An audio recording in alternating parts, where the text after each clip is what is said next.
Welcome back to GCTV. This is the halfway point of Global Champions League Round 2. And there have been some rather interesting results, some rather interesting assists, if you might well say. The Mexico Amigo is being assisted tremendously. The Shanghai Swans being assisted tremendously as well. And after what you would think a 28 penalty count, the Swans would find themselves quite far down the table. But because of the elimination of the New York Empire team in Round 1, they climb one position. Because of Istanbul Warriors, powered by Carpe Diem, getting less than the 28 time penalties and time difference, they climb once again. The Rome Gladiators, Madrid in Motion, all of these teams assisting the Shanghai Swans to try and move higher and higher and higher up. So it has been a rather intriguing opening performances from these teams in GCL Round 2. Let's take a look at the Mexico Amigos, who have been really, really good in GCL Round 2 here. Let's show you those performances and bring you up to speed of Nadia Petersteiner, who was the first out for the Amigos. And after a very, very, very strong start in this Round 2, she was able to hold it together, put all of it together, because she jumped 8, by the way, in GCL Round 1. And what a response, what a turnaround this was for Nadia Petersteiner, who makes a horse change to no comment de septon and goes on to jump a clear. But that one-time penalty, unfortunately, catching her out. So she jumps on a one-time penalty. That then brings in the very reliable Eduardo Pereira de Menezes, who comes in for the team, always delivering, always producing the goods. On H5, Alvaro. And once again, Eduardo jumping very strong. And if Nadia Petersteiner had a time penalty to avoid the clear, well, he avoided both the time and the fences. Eduardo then jumping a clear. Mexico Amigos just one time penalty in that second round to give them the provisional lead. We stand by with Dan, who is alongside Eduardo now for some reaction. Eduardo, you're becoming the real mainstay, the talisman of your team. Clear again. How does it feel? Oh no, it feels good. My horse is jumping great. You know, it's always, we look always so smart when we have a good horse, so it's good. For Nadia, she obviously got the time fault. Was that a case of just trying to make sure she didn't get fences down, so taking her time, taking it steady? Yeah, I think she was focused on go clear. I think I didn't talk to her after, but I think she had one step to the Liverpool, the Oxer, that I think was not in the plan, and I think that cost her the time fault. But in the end, she leave all the poles in the cups, and that's what it matters most. It does, because on 21 faults, you're still top of the pile at the moment. You've been assisted by what's going on around you, but putting Mexico Amigos, as has been the case this season, sort of punching above your weight a little bit. Oh, I think we are punching just about our weight and more, so it's no problem. We are not afraid of challenge. Confident you can stick it out and get on the podium here? Yeah, we're gonna do our best, and then hope that the other teams keeps us alive. And your son's just come in to congratulate you. A lovely moment. He's proud. He's proud. He should be. Well done. Thank you. We are not afraid of a challenge. Isn't that a nice line from Eduardo? We are not afraid of a challenge, and the Mexico Amigos truly are jumping and punching well above their weight to put themselves in a very strong position now with the teams to follow. And whilst 21 will not go on to win them the stage, if and when some teams that follow now in the second half may have a couple fences down, Prague Lions on 12, Razorback International on 12, if they have a fence or two that drops, I wonder if maybe all of a sudden that score of the Mexico Amigos might start to flirt with a top 4, top 5 finish. We'll have to see. Talking of those assists for the Shanghai Swans, it's not very often that a penalty count of 28 will see you finish outside of the bottom. But as we mentioned, there have been a handful of teams that have performed far worse than the 28 penalty count and have boosted the Shanghai Swans perhaps higher up than they would have imagined. We caught up with Jean Sadron, who jumped her very first clear of the 2024 season today in GCL Round 2. Jean, your first GCL clear, how does that feel? I'm really happy. My horse jumped again one more time, really nice. Okay, we are just a little bit unlucky for the team, but I don't know for why. That's 2 seasons in a row. It's not the season for the team. We have been very strong for the last few years. And actually, it's a little bit complicated, but we need to wait and then something change the result and then some podium. I hope so in the future. What's complicated? I don't know. It's a little bit hard because actually Max, it's just lame now, and Christian has not so much horse to jump this kind of class. Me, I have just one. The other one are a little bit too young, and Daniel also tried to build a new horse, and then Pius, it's actually in Rotterdam. I don't know. It's a special year with the Olympics, and we have some big show to do with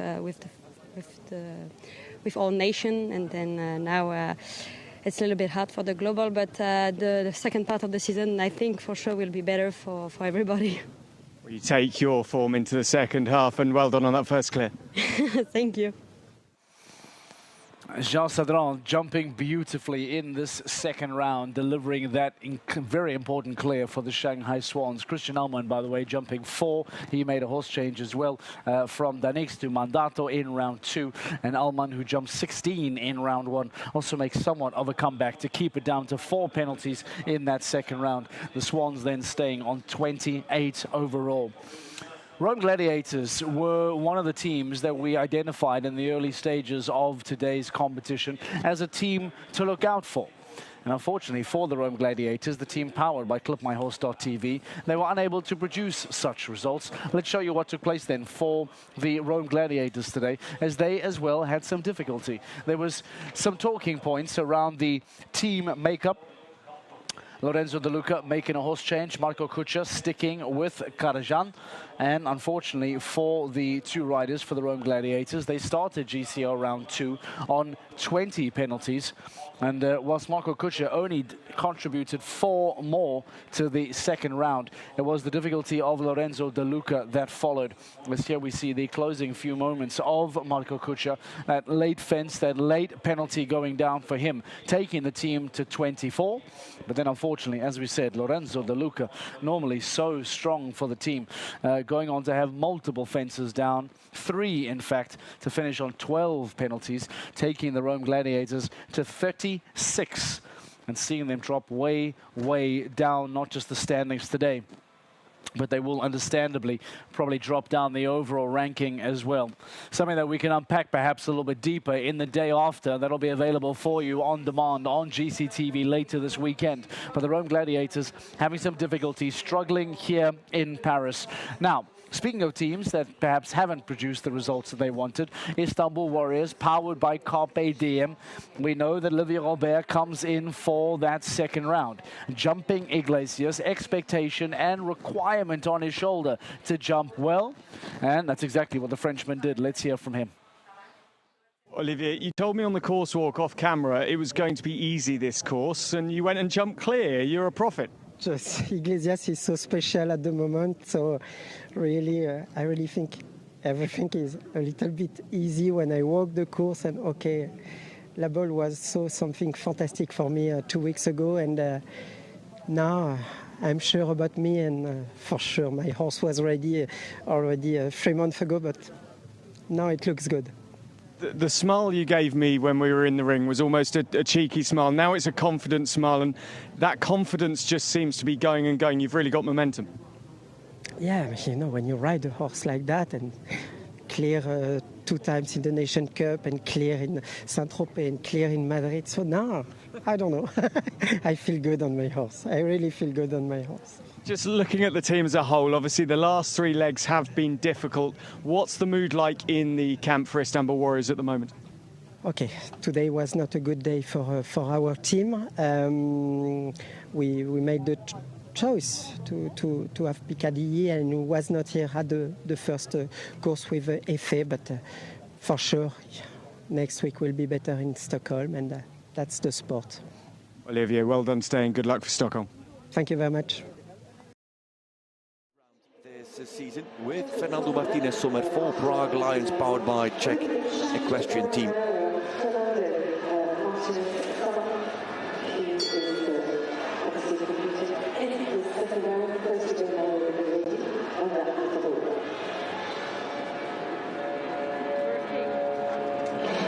Anna Kelnerova in round 1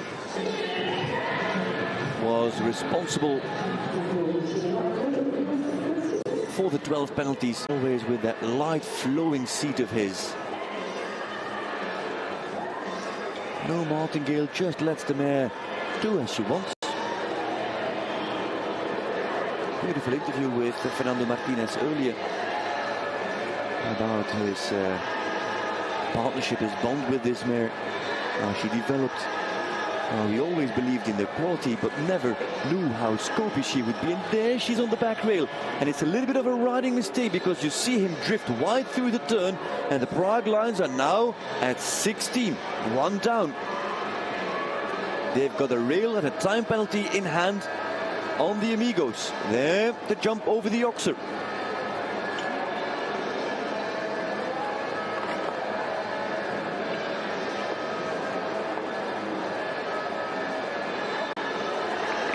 Added strike to the last, leaves that standing. It is 4 penalties for Fernando Martinez Sommer and Lady van der Harterhoeve. 1 down, is a bit disappointed there. The Mexican based in the Netherlands.